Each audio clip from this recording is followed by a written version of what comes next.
project that finally became this book began as a web trail from the British Museum. It's a sampling of items from that museum across centuries and cultures of mostly visual representations of same-sex desire and gender ambiguity. Each depiction has a paragraph or two of explanation, much as you'd find on the plaques that accompany artworks in a museum exhibit. The items are arranged roughly in chronological order. The book starts with its only extended piece of prose, an introduction that, in explaining the choice of the word gay for the title, reviews the work that has been done on sexual identity over the last century and a half. It cautions, as historians such as Foucault have done for almost half a century now, against viewing past cultures through the gender constructions of our own time. In viewing these various artifacts, in other words, it is impossible to have an infallible gaydar across other cultures and periods. The introduction also reminds the reader more generally that art is never simply a reflection of social reality. Artists, whether great painters or simple potters, craft their work in accord with particular personal ideas. Their work can never be read as a transparent window or reflection of the culture in which they were produced. Still, Parkinson argues, specialized histories such as this can offer a valuable alternative to the official histories that nation-states have often produced and still produce for themselves. More specifically, he expresses the hope that this book will not only illustrate some aspects of lesbian, gay, bisexual, and transgender history, but will also show the diverse material forms that such history takes. And with that, we're off to the items on display. Parkinson starts with a small sculpture found near Bethlehem that dates back almost 11,000 years. It's two persons embracing.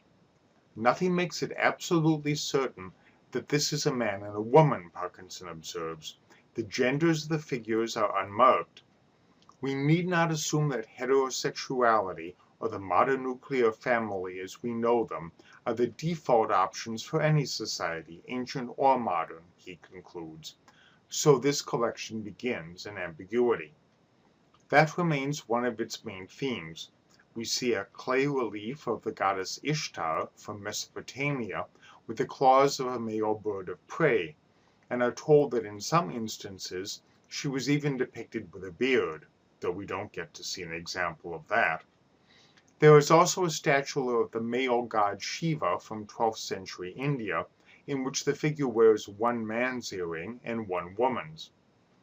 There are also examples of human sexuality that don't get into specifics of same or other sex, such as this funerary papyrus from 10th century BC Egypt. Parkinson assures us that it is not a work of pornography, but rather an original way of depicting how the earth, represented by the guy on his shoulders, renews itself each year because it is self-sustainingly fertile. What might appear to us as pornography, therefore, is only iconography. As Parkinson explains in the preface, desire and identity are not limited to sexual activity, but inevitably, depictions of sex are the most unambiguous historical records that we have of such desire.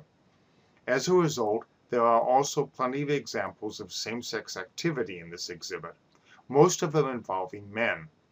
Some are mild, such as this early 19th century print by Japanese artist Kitagawa Utamaro of one warrior tenderly holding the hand of his male page, while another warrior looks less tenderly at a woman.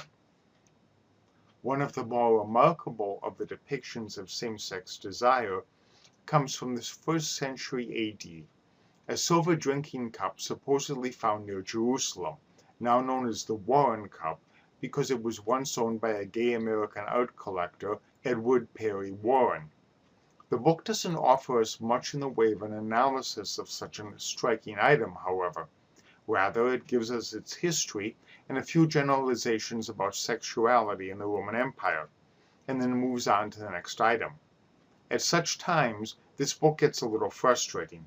Unlike an exhibition catalog, there are no essays to offer detailed scholarly discussions. When we get to the 20th century, in the last few pages, the examples are less striking for being more familiar. We see, for example, 3 figurines sculpted by German ceramicist Hedwig Marquand in 1924, 2 of them women. But while Marquand herself may have been a lesbian, it's hard to see what her sexuality had to do with these works. There's nothing in this book that is intended to change our way of seeing sexuality and identity through the ages. Rather, it provides us with several examples of how it has been depicted, reminding us that no matter how natural our desires may seem to us, depictions of it from other times and places need to be viewed with an awareness of how differently something even as apparently natural as that has been perceived.